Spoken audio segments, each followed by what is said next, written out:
안녕하십니까. 신인균의 군사TV 디펜스 브리핑입니다. 자, 어떤 일이 생겼든지 간에 저 신인균의 군사TV는 계속 전 세계 국방안보 소식을 알려드리기 위해서 똑같은 시간에 여러분들을 찾아뵙습니다. 자, 밤새 안녕하셨습니까?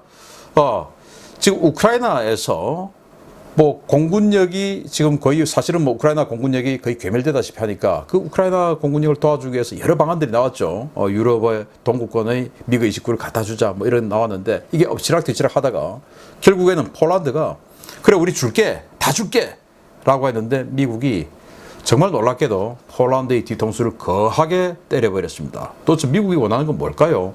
한번 보도록 하겠고, 그리고 이런 우크라이나의 공격받는 상황을 보면서 역시 러시아와 국경을 아주 많은 부분에서 접하고 있는 핀란드가 최근에 정말 며칠 사이에 지속적으로 엄청난 무기 체계들을 계속 도입하고 있는데 이번에는 방공 시스템입니다. 그런데 이걸 도입하면 러시아는 상트페테르부르크 이론에서 비행기 띄우는 것도 긴장되는 이런 상황이 되니까 러시아의 반응은 어떨까요? 보도록 하겠습니다.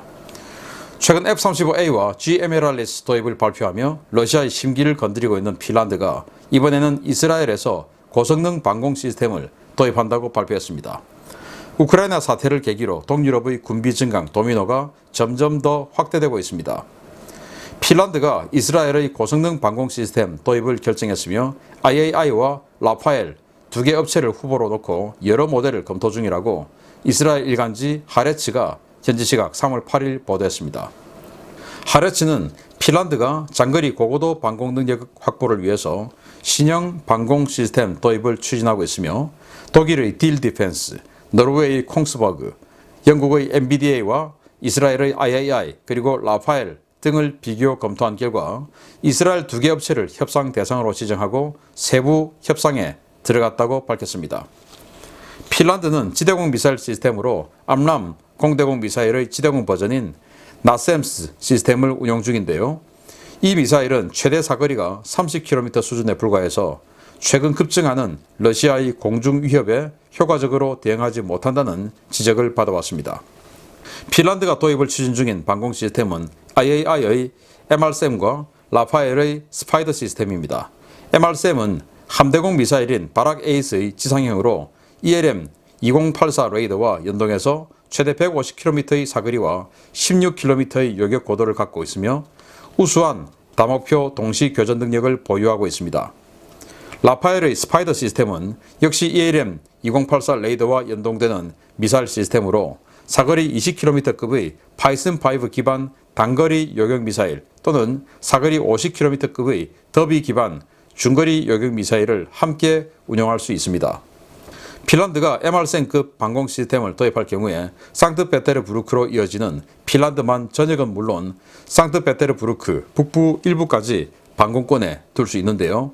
F-35A와 GMLRS와 같은 공격 무기에 이어서 장거리 방공 무기까지 도입하는 핀란드의 행보에 러시아가 크게 반발할 것으로 보입니다. 핀란드가 나토가 아님에도 불구하고 미국으로부터 F-35 전투기를 도입하겠다 라고 했고 이제 그게 성사가 됐죠. 그래서 미국 입장에서는 동맹이 아닌 국가에게 처음으로 F-35를 판 겁니다. 원래 F-35 개발이 동맹한테 주려고 한 건데 그 말은 뭐냐? 곧 핀란드가 미국의 동맹이 될 수 있다. 즉 나토에 들어갈 수 있다. 이 말 아니겠습니까? 그리고 또 GMLRS를 구매했는데 이 GMLRS는 장사정 아주 사거리가 긴 다련장 로켓이죠. 그런데 다련장 로켓인데 이게 유도가 돼요.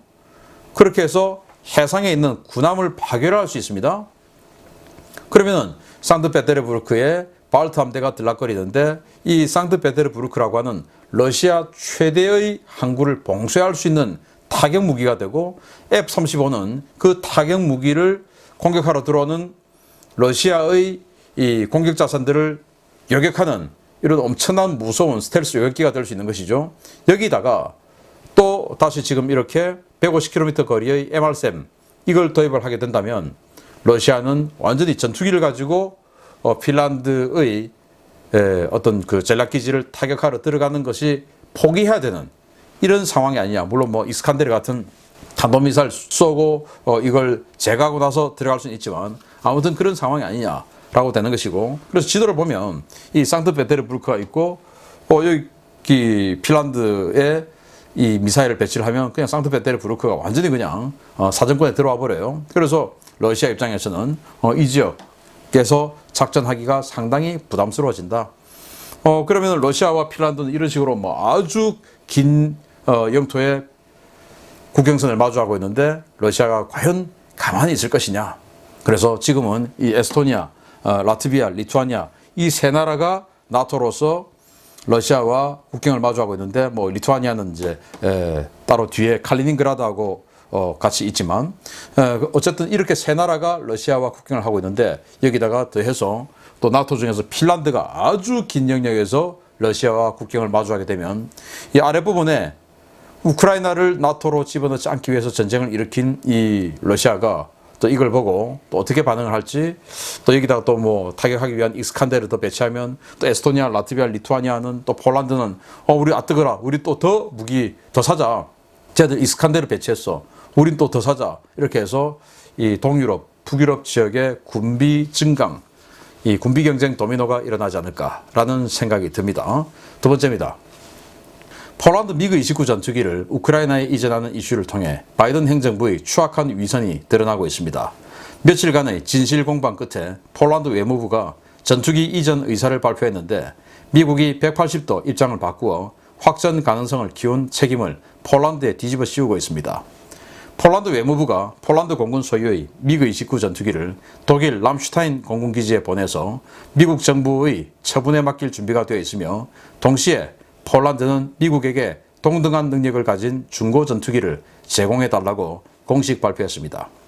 폴란드 외무부는 현지 시각 3월 8일 저녁에 성명서를 통해 자신들의 미그 29 전투기를 람슈타인 공군기지에 배치하고 미국 정부의 처분에 맡길 준비가 되어 있으며, 미국은 이에 상응한 동등 성능의 전투기를 제공해야 한다는 입장을 발표했습니다.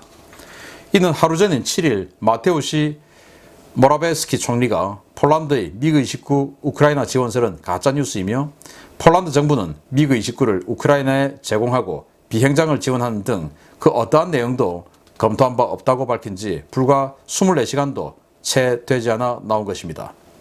폴란드 정부의 이 같은 입장 선회는 안제이 두다 대통령의 압박이 있었는데요.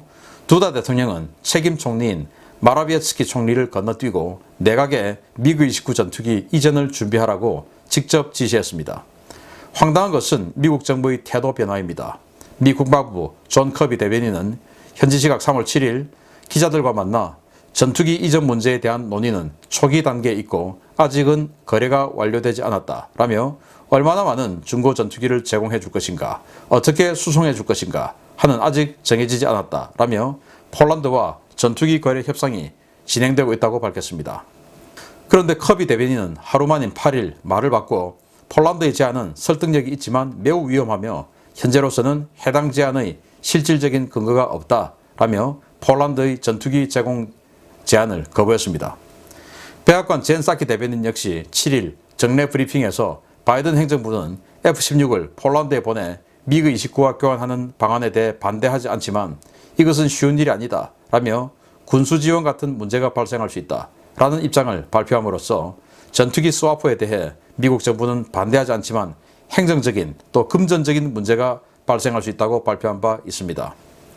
이는 토니 블링컨 국무장관, 백악관, 국방부와 같은 미국 측 파트와 폴란드 대통령, 총리, 외무부가 이틀 사이에 제각각 다른 주장을 내놓은 것으로 공개된 보도자료 이면에 또 다른 갈등과 음모가 존재하고 있다는 것을 시사하는 것입니다. 러시아는 폴란드의 우크라이나 전투기 제공과 공항 지원 등의 행위에 대해 교전 관여 행위로 간주하겠다고 강력 경고한 바 있는데요. 이런 가운데 나온 폴란드 외무부의 입장 발표와 미국의 발빼기 모습에 어떻게든 긴장을 고조시키려고 또 돈은 절대로 쓰지 않겠다는 바이든 행정부의 얕은 술수가 드러나고 있는 것 같습니다. 정말 참 희한합니다. 이게 어떻게 됐냐? 뭐 여러분들 잘 아시겠지만 2월 말에 폴란드, 슬로바키아, 불가리아 이런 이 공산권 국가들이 가지고 있던 미그 29를 우크라이나에 좀 주자. 그 대신 미국이 F-16 여기다가 주면 될 거 아니냐. 이제 이런 안이 나왔고 그걸 EU 사무국에서 발표를 해서 아주 신뢰성 있는 뭐 그런 기사로 생각했는데 그게 나중에 폴란드가 우리는 그런 거 안 한다 라고 발표를 하면서 사실 무근이 되었고 그 EU에서는 그것을 이제 사과를 했죠. 그런데 토니 블링컨 미 국무장관이 이제 3월 4일, 3월 5일 뭐 이렇게 폴란드를 또 방문했습니다. 그래서 3월 5일 날 우크라이나 외무장관이 전투기 좀 줘라 라고 블링컨에게 부탁을 했고 그 블링컨은 그 말을 듣고 폴란드 외무장관에게 니들 전투기 좀 그것 좀 하자. 지난번에 EU에서 발표했던 거 바로 그렇게 하자 라고 했고 그게 이제 또 아주 긍정적으로 나왔었는데 그래서 마치 이 미국의 지원으로 폴란드는 전투기를 우크라이나에 주는 것처럼 보도가 나왔는데 그리고 나서 3월 7일 어떻게 됐냐? 진전이 있다라고 블링컨은 분명히 6일 날 이야기했지만 3월 7일 폴란드는 그런 적 없다. 라고 또 이야기를 했고 또 3월 7일 폴란드는 총리가 직접 이거 가짜 뉴스다. 이렇게 이야기를 했죠.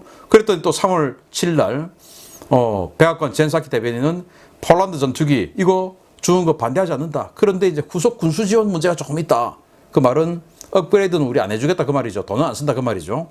그리고 3월 8일 날 폴란드는 전투기 준다. 그리고 다른 나라도 동참해라. 또 이렇게 또 발표를 했습니다. 외무부가. 이게 이제 대통령의 지시에 의해서 그렇게 됐으니까 슬로바키아, 불가리아 니들도 우리 따라해. 이렇게 된 겁니다. 그랬더니 또 3월 8일 바로 그걸 받아서 국방부 대변인이 아니 그 사실 무근이다. 이런 식으로 또 이야기를 한 겁니다. 그럼 도대체 진실은 뭔가요? 미국이 의도하는 바는 뭔가요? 그래서 미국은 계속 이 전쟁을 좀 길게 가져간다면 사실은 푸틴 정권 그리고 러시아를 아주 그냥 폭락시킬 수 있는 이런 절호의 기회를 잡고 있다라고 생각해서 전쟁을 조금 더 길게 끌고 가고 싶은 마음이 있는 것은 아니냐라는 첫 번째. 그렇게 해서 유가를 제가 뭐 이 바이든 정부 들어올 때 처음에 분석을 해드렸지만 이 바이든 정부는 딥스테이트라고 하는 이런 세력들과 결탁을 해서 유가 가지고 장난을 쳐왔던 역사가 있다. 그래서 바이든 정부가 들어오면 유가가 반드시 올라갈 것이다. 어떤 소스를 가지고서라도 반드시 유가를 올릴 것이다 라고 말씀을 드렸는데 지금 유가가 뭐 $200까지 간다는 거 아니겠습니까? 자, 이런 상황. 그래서 더 길게 갈 것이다 라는 것이고 두 번째는 폴란드가 처음에는 야 우리 미그29 이거 줄 테니까 미국 니들이 F-16 블락 52 플러스급 이걸 갖다 줘 이렇게 이야기했는데 사실 이 미그29 냉전 시절에 썼던 거니까 이거 한 35년 된 전투기입니다. 이걸 주고 거의 뭐 최신형에 가까운 F-16 내놔.